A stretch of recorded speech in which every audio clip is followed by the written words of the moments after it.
مش انا عيد ميلادي النهارده.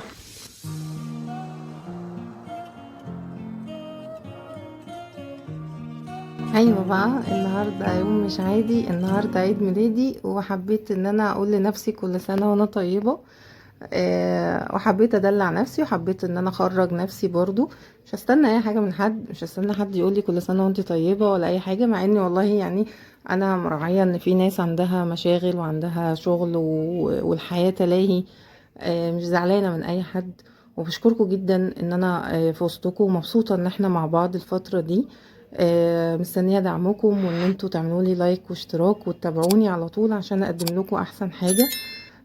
كمان بقى النهارده زي ما قلت لكم محدش عبرني، فانا قررت ان انا اعبر نفسي.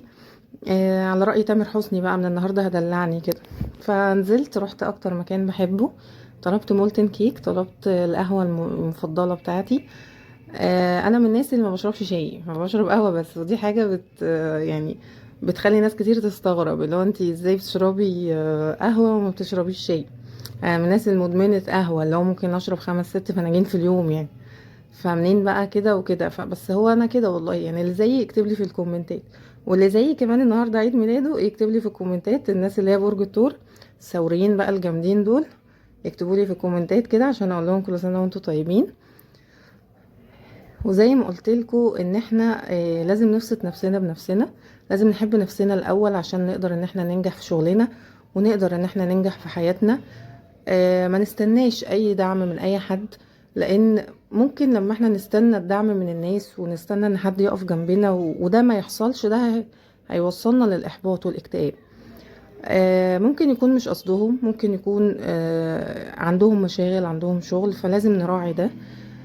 كمان لازم احنا اللي نبدأ بنفسنا، احنا نحب نفسنا الاول عشان نقدر نوصل لاحلى تارجت او اعلى تارجت ممكن نوصل. زي ما انتوا شايفين بقى اهو، خرجت لوحدي خالص وما خدش اي حد معايا على فكره، ورحت جبت مولتن كيك بالايس كريم. كان جامد قوي وحلو بصراحه، بس تقيل يعني، انا ما بحبش الحاجات التقيله قوي دي. اللي هو انا بس كلته عشان معاكم لكن انا يعني كملته للاخر عشان معاكم، ولكن لو لوحدي مش هقدر اكمله يعني. كان حلو بصراحه. كان الصوص اللي في النص ده تقيل، فكان يعني صعب ان انا اكله كله كده، بس كلته بصراحه. اهو قعدت اكل فيه بقى. وزي ما قلت لكم ان احنا لازم نبسط نفسنا كل فتره. ساعات بيجي لنا وقت ان احنا دماغنا بتبقى مشغوله قوي، وعندنا التزامات كتير، وعندنا شغل كتير، وعندنا وش كتير، وفجاه بتلاقي دماغك وقفت، مش عارفين ولا نكمل ولا ناخد اي خطوه لورا ولا ناخد اي خطوه لقدام، فمش عارفين نعمل ايه. في الحاله دي لازم ان احنا،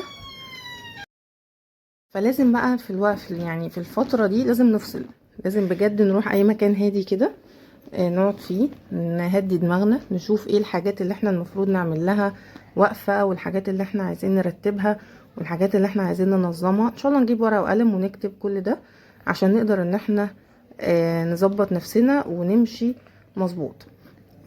بصوا بقى الشوكليت، يعني انا عماله العب، انا حاسه ان انا عماله العب والله، عماله العب في الايس كريم بالشوكليت بالبتاع اللي احنا عمالين ناكله ده. بس انا بجد مبسوطه ان انا معاكم. والله بجد يعني من قلبي ان انا مبسوطه وفرحانه جدا ان انا معاكم الفتره دي ومندمجه. قعدت فتره طبعا يعني مش شغاله في القناه، وده كان لظرف معين، كنت انا تعبانه، قعدت فتره تعبانه. بس رجعنا تاني، ومحتاجه بقى دعمكم، ومحتاجه ان انتوا تقفوا جنبي، لان انا عمري ما هوصل لاي حاجه من غيركم.